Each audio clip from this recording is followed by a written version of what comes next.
Ang kwentong ito ay hango sa totoong buhay. Karanasan ito ni Igboy. Taong 1999, Aglubong, Iloilo.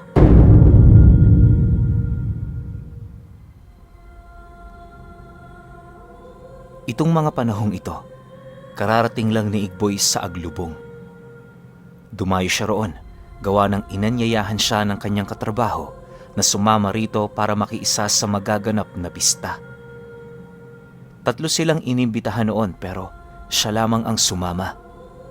Bukod kasi sa wala siyang pamilya, malayo rin siya sa mga magulang niya.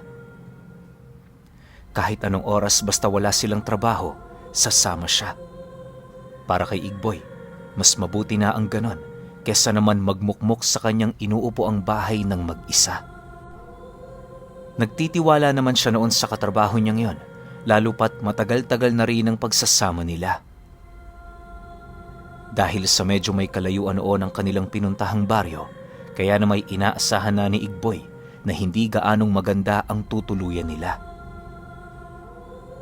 Sa pagdating nila sa lugar ng kaibigan niya, agad naman silang sinalubong ng mga kadugo nito na merong mga bitbit na kakanin bilang pagpapakita ng mainit nilang pagtanggap sa bisita. Naging masaya ang unang araw doon nila Igboy, kaya na may wala na siyang inisip na maaaring mangyaring kakaiba. Nanuluyan sila noon sa isang bahay na halos gawa sa kahoy ang kabuuang materyales na ginamit dito. Ang papag noon, nakaangat sa lupa, gawa ng sa ilalim kulungan ng mga manok at iba pang hayop na alaga ng pamilya ng kaibigan niya. Malinis naman ang lugar, may magandang simoy ng hangin, nakakabuhay na tanawin tuwing gabi at mga masayang taong naninirahan. Sa halos isang araw niya doong karanasan, hindi talaga siya nagsisi na sumama siya sa kanyang kaibigan. Pagkaraan ng 2 araw, magbabandang hapon noon, habang nagkakapi sila Igboy sa gilid ng daan, doon nila napag-usapan ang tungkol sa pamilya ng kaibigan niya. Medyo nagkaroon kasi ng interes si Igboy sa mga ito, gawa ng nalaman niya sa kaibigan niya ang ekta-ektaryang lupaing pagmamay-ari ng pamilya nito. Sa kanilang pag-uusap, tinanong niya rito kung tubo ba ang pamilya nito sa lugar, marami ba yung kadugo, at kung ano-ano pang mga bagay na karaniwang pinag-uusapan. Matapos naman yung marinig ng kaibigan niya, walang pagdadalawang isip naman itong sinagutan ang lahat ng katanungang ibinato niya. Ayon dito, isa sila sa mga unang lumaki sa baryo. Kaya sila nagkaroon ng ganoong kalawak na lupain sa kadahilan ng pamana lamang yon ng kanilang mga ninuno. Bagaman napakalapad nito, hindi naman talaga nila yon ganap na pagmamay-ari sa kadahilan ng merong iilan sa kanilang mga kadugo ang nagpupumilit na kuhain sa kanila ang halos kalahating parte ng mana. Hindi naman yun pinayagan ng kanyang ama, lalo pat matagal nilang pinaghirapan ang lupa, magkaroon lamang ng sariling titulo at pangalan. Dagdag pa nito na ang mga kadugo nilang yon naninirahan sa dulong parte ng kanilang lupain. Nag-aalaga yon ng maraming baboy, kung saan may mga pagkakataong nalalanghap nila ang baho ng mga ito kapag nagkataong mababa ang simoy ng hangin sa paligid. Ipinagtapat din ito sa kanya, hindi mga pangkaraniwang tao ang mga kadugo nila sa kadahilan ng may kuno-kunong istorya ang pumapalibot sa tunay nitong katauhan. Sa pagpapatuloy ng kanilang pag-uusap, niyaya siya ng kaibigan niya na sumama sa nalalapit na pagtungo roon ng mga tiyuhin at tatay niya. Ito talaga ang tunay na dahilan kung bakit tayo pumunta sa amin, Igboy. Nakakalungkot nga lang kasi hindi natin kasama yung 2 nating kaibigan. Di ba, pinagtatawanan nila ako sa oras na nagkukwento ako patungkol sa mga aswang? Pagkakataon na sana nilang makakita ng isa. Wika ng kanyang kaibigan matapos nitong makapaglahad ng istorya. Nang marinig naman ni Igboy ang sinabi nito, bahagya naman siya noong natigilan sa kadahilan ng hindi niya inakala na yun pala ang dahilan ng kanilang pagbisita. Subalit kahit gano'n na ang kanyang nalaman, hindi pa rin siya nasisindak sa sinabi ng kanyang kaibigan. Sa isip-isip niya, hindi totoo ang mga ganoong uri ng nilalang, gawa ng unti-unti nang umuunlad ang sibilisasyon ng tao. Mas maniniwala pa siya sa siyensya kaysa sa mga istoryang wala namang batayan. Inaasahan din niyang mga ordinaryong tao lang ang kanilang madadatnan doon, malayo sa kanilang iniisip. Makalipas pa ang ilang minutong pag-uusap, wala namang naging pagtututol si Igboy sa sinabi nito. Matapos naman itong marinig ang kanyang sinabi, ngumisi lang naman yon habang nananatiling tahimik. Maya-maya pa, nang magkaroon na siya ng pagkakataon para sumagot, kalmado naman siyang nagwika dito ng, "Pero pagkatapos nating bumisita sa mga kadugo nyo, magsasaya pa rin naman tayo, di ba? Huwag muna tayong umuwi. Meron pa naman tayong 4 na araw na bakasyon eh." "Talaga ba? Tingnan natin kung makakapagsaya ka pa." Biglang sagot naman ng kaibigan niya. Dahil sa naging asal nito, kung kaya't bakas sa pagmumukha ni Igboy ang labis na pagtataka. Medyo naninibago kasi siya sa kadahilanang ang pakiramdam niya noon, baliw na lalaki ang kausap niya. Bukod sa tulala lang ito, hindi rin ito nagagawang tumingin sa kanya. Ang mas nakakapagtaka pa, panay rin ang pagpisil nito sa kanyang mga daliri na parabang nagpipigil. Matapos ang kanilang pag-uusap, inabisuhan siya nitong sa mga susunod na araw bago sumapit ang pista sa baryo, makiramdam siya. Hindi kasi magpapaalam sa kanila ang mga tiyuhin at ama niya, gawa ng kokonting tao lamang ang nakakaalam ukol sa gagawin ng mga ito. Nang marinig naman yon ni Igboy, tumangulang naman siya bilang pagsang-ayon. Pagkaraan ng ilang araw, wala silang ibang ginawa kundi ang makiramdam. Sa pagtungtong ng araw ng Biyernes magbabandang hapon, agad naman siyang sinenyasan ng kaibigan niya nang masipat nito ang ama nitong naghahanda.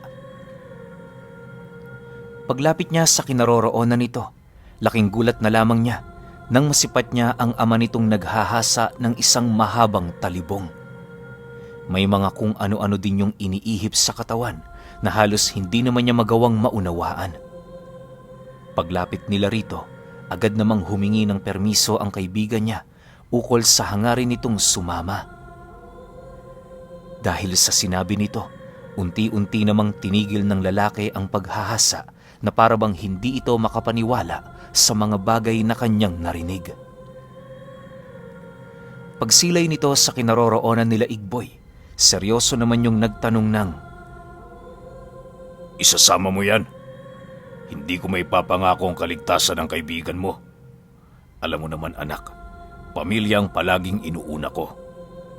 Pero kung nakahanda siya sa mga mangyayari, abay wala namang problema. Mas mainam nga yan. Kasi kapag nakabalik na tayo rito, mulat na siya." Dahil sa sinabi nito, pinili ng kaibigan niyang wag na lamang sumagot, bagkus ay tumitig sa kanya. Bagaman tuwang-tuwa ito, medyo kinakabahan naman noon si Igboy sa kadahilanang nakakatakot ang tono ng boses ng ama nito. Pinilit niya ring unawain ang sinabi nito pero iisa lang ang kanyang naintindihan. Mapanganib ang lugar na kanilang pupuntahan. Kinahapunan bago sila umalis ng bahay, binigyan siya ng kanyang kaibigan ng isang sinturong hapit na kalahating dangkalang kapal. Naglalaman yon ng papel na nasa iba't ibang uri ng pagkakatupi na nakasilid sa isang supot. Pagkuha ni Igboy sa bagay na yon, inabisuhan siya ng kanyang kaibigan na wala siyang ibang gagawin kundi magtiwala sa gamit na kanyang tangan. Siguraduhin niya ring mahigpit ang pagkakapulupot nito sa kanyang pantalon nang sa gayoy hindi yun basta-bastang kumalas sa oras ng panganib. Matapos itong maipagbigay alam sa kanya, agad naman silang tumungo sa isang lugar kung saan doon mag-uumpisa ang paglalakbay ng grupo nila. Pagtungtong ng 6:00 ng hapon, habang nagkakasiyahan sa baryo, paisa-isa namang nagsidatingan ang mga tiyuhin ng kaibigan niya sa lugar. Nang makompleto na sila, agad naman sila doong umalis para tumungo sa kinaroroonan ng mga kadugo nila. Habang binabagtas nila ang daan, pansin na pansin naman ni Igboy ang mga dalang sandata ng mga ito. Bawat isa sa kanila, kung hindi talibong ang dala, mga punyal na matatalas at mga tabak na merong 2 talim. Tig-iisa rin sila noong dalang sulo, nang sa gayoy masigurong hindi sila mawawala ng liwanag sa gitna ng dilim. Makalipas lamang ang halos humigit 1 oras na paglalakad, narating na nila ang isang patag na lugar kung saan doon bumungad sa kanila ang 7 bahay na nakatirik malapit sa mga kulungang nakatayo ng pahaba. Hindi pa man sila gaanong nakakalapit, rinig na nila sa lugar na yon ang pag-atungal ng mga baboy na parabang hindi pinapakain. Sa pagdating nila sa loob ng bakuran, bigla naman silang sinalubong ng 5 lalaking nakayapak lang at napakadungis ng buong pangangatawan. Butot balat na din ang mga ito na parabang hindi nakakain ng maayos. Pagharap ng mga taong yun sa kanila, laking gulat na lamang ni Igboy nang makaramdam siya ng napakasamang presensya. Yung tipong ang kaharap niyang tao noon, likas na mamamatay tao talaga. Pagsalita ng isa sa mga ito, hindi naman niya maiwasang kabahan, lalo pat ang bawat katagang lumalabas sa bibig nito ay purong mura at pagbabanta. Matapos nitong magsalita, bigla naman yung hinataw ng tabak ng isa sa mga tiyuhin ng kaibigan niya, subalit nagawa nitong makailag. Dahil dito, dali-dali naman silang pinaatras ng ama nito habang inaabisuhan silang huwag umalis sa lugar na kanilang kinatatayuan. Nang marinig naman nila ang paalala nito, minabuti nilang sundin ang bawat kataga nitong sinabi. Sa pagpapatuloy ng ganoong pangyayari, halos hindi naman maipagkakaila ni Igboy ang takot sa kanyang mga mata. Pagtitigan nila ng kaibigan niya, seryoso naman yung nagwika sa kanya ng, "Panoorin mo ng maigi ang ginagawa ng mga demonyong yan. Ikaw ang magsabi kung mga ordinaryong tao sila. Alam ko, Igboy, naiisip mo na kung ano ang naiisip ko." Nang marinig naman niya ang sinabi nito, halos hindi naman siya makapagsalita dahil sa labis na pagkagulat.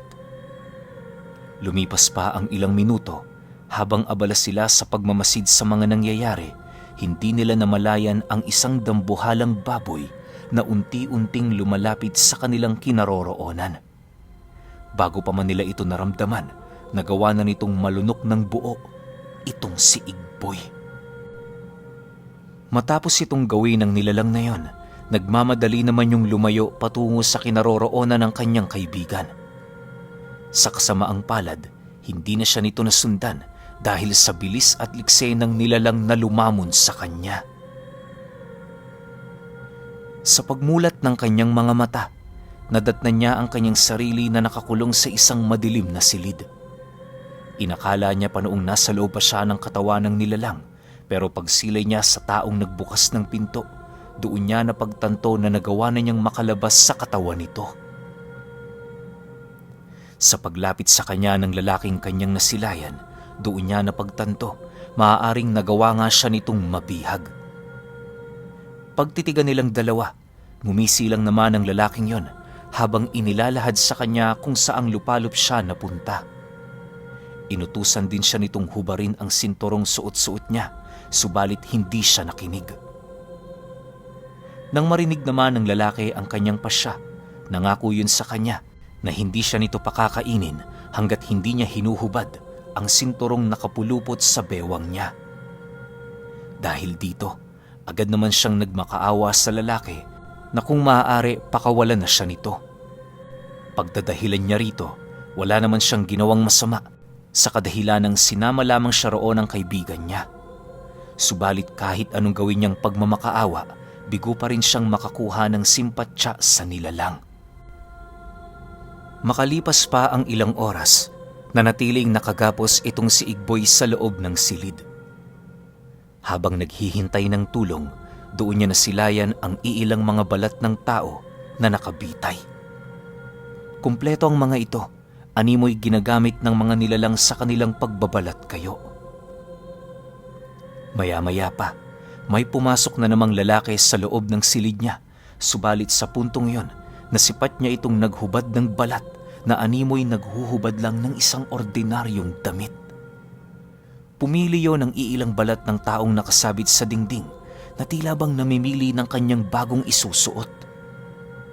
Ayon kay Igboy, habang hubot-hubad ang nilalang na yon, napansin niya sa wangis nito na halos maihahalin tulad mo sa isang mataas na lalaki na butot balat.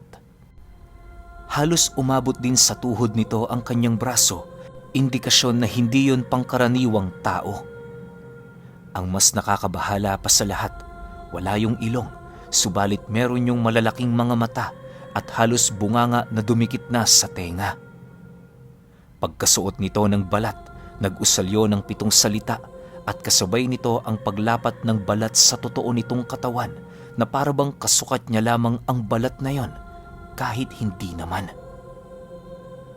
Pagtitig nito sa kinaroroonan niya, kitang-kita niya pa kung papaano lumapat ng maigi ang balat sa totoo nitong pagmumuka.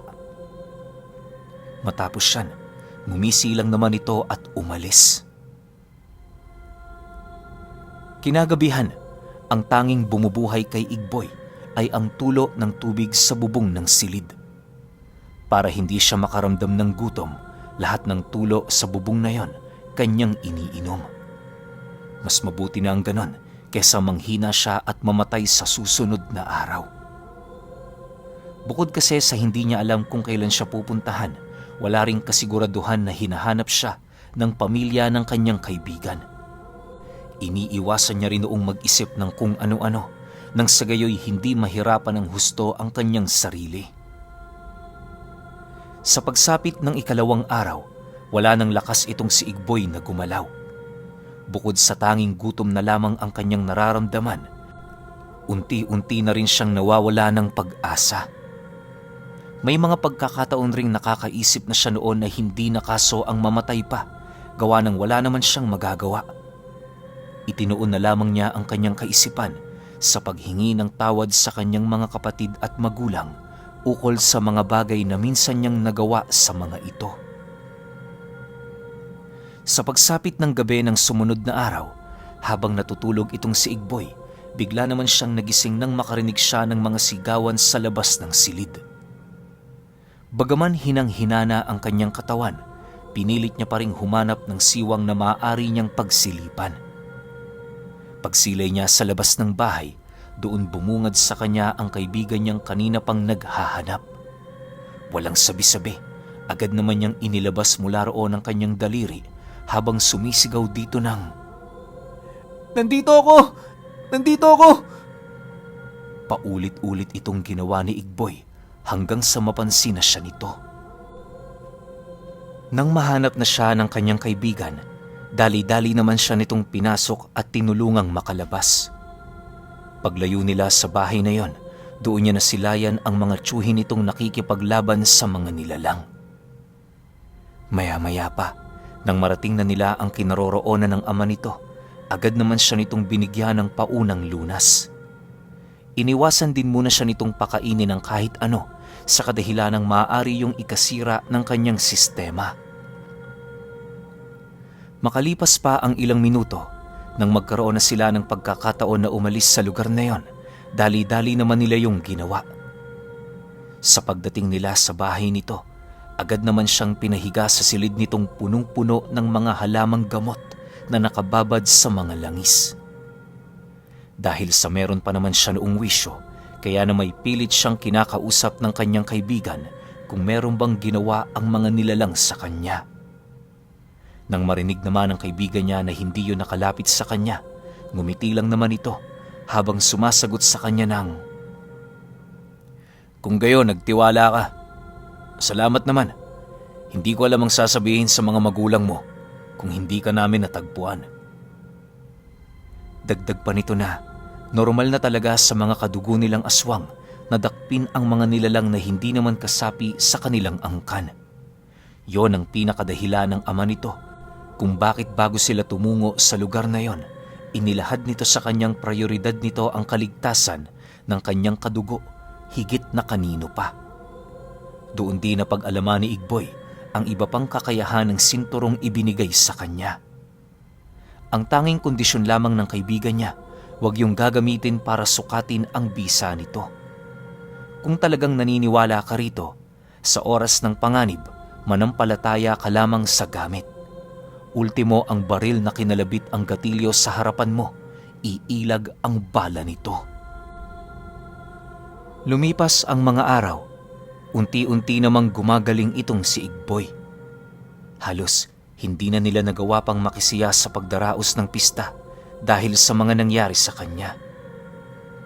Masaya naman siya noon kahit papaano, lalo pat hindi pinahintulutan ng Diyos na siya ay mamatay ng maaga. Sa pagdating ng panahong may lakas na siya, inilahad ng pamilya ng kaibigan niya ang mga nangyari noong mga panahong nagpapagaling siya. Ayon dito, walang araw na hindi sila binibisita ng kanilang mga aswang na kadugo para bawiin siya. Yung mga tsuhin ng kaibigan niya, halos gabi-gabing nagbabantay, masiguro lamang na walang makakaalis sa mga ito. Ultimo ang padre de pamilya ng bahay na tinuluyan niya, tumutulong na rin alang-alang sa kaligtasan niya. Dahil sa mga nalaman noon ni Igboy, taos-puso naman ang kanyang pagpapasalamat sa mga ito. Hindi naglaon nang mapagtanto nilang nakaliban na sila sa kanilang trabaho ng 2 araw, nagdesisyon na silang bumalik sa bayan. Habang abala noon sila sa kanilang trabaho, panay naman ang pag-iisip ni Igboy ukol sa sinturong ibinigay sa kanya. Nang magkaroon siya ng pagkakataon para sukatin ang kakayahan nito, agad naman niya yung ginawa ng walang pag-aalangan. Sinigurado niya ring hindi yun malalaman ng kanyang kaibigan sa takot na baka bawiin yun sa kanya. Nang mapagpasyahan na niya ang tungkol doon, agad naman niya yung hinubad at itinali sa aso. Pinaril niya ng harapan ng asong yon at laking gulat na lamang niya nang tumama ang 7 basyo ng bala sa katabi nito. Alam niyang inasinta niya yun sa ulo pero hindi niya mawari kung bakit hindi tumama ang bala. Dahil sa pangyayari, siya na mismo ang nagkumpirma na buhay nga talaga ang gamit na ibinigay sa kanya. Matapos ang pangyayaring yon, pagbalik niya sa kanilang trabaho, nagulat na lamang siya nang bigla itong bawiin ng kaibigan niya. Ayon dito, kahit itago niya man ang tungkol doon, malalaman pa rin ng may likha sa gamit kung ano ang kanyang ginawa. Dahil sa kawalan niya ng pananampalataya, hindi na siya karapat-dapat na magtangan ng sinturon. Nang maunawaan naman ni Igboy ang sinabi ng kanyang kaibigan, agad naman niya yung ibinigay bilang parusa sa kanyang nagawang kapangasan.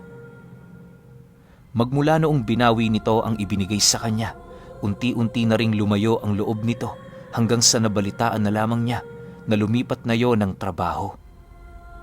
Malungkot man si Igboy sa mga nangyari, aminado siyang kasalanan naman niya ang lahat. Pero kahit ganon, masaya pa rin siya, lalo pat may mga naiwan siyang karanasan na magpapatunay ukol sa pag-iral ng mga aswang. Pero alam niyo ba, na magpahanggang sa ngayon, sising-sisi itong si Igboy dahil nawala sa kanya yung pinamana sa kanya ng kaibigan niya na mahiwagang sinturon na pangkaligtasan.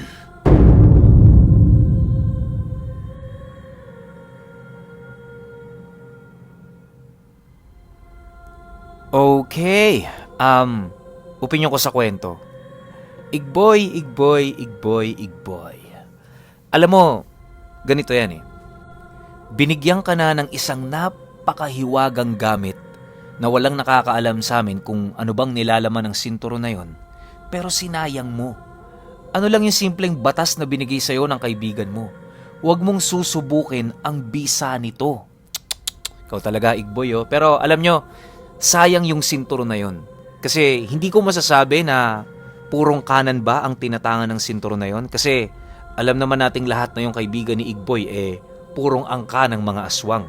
Siguro meron lang doon nakalagay na gamit sa kanan na isang piraso, tas the rest nun puro pang kaliwa na, para lamang iwasan ng mga nilalang na nasa kaliwa kung sinong nagsusuot ng sinturon na yon.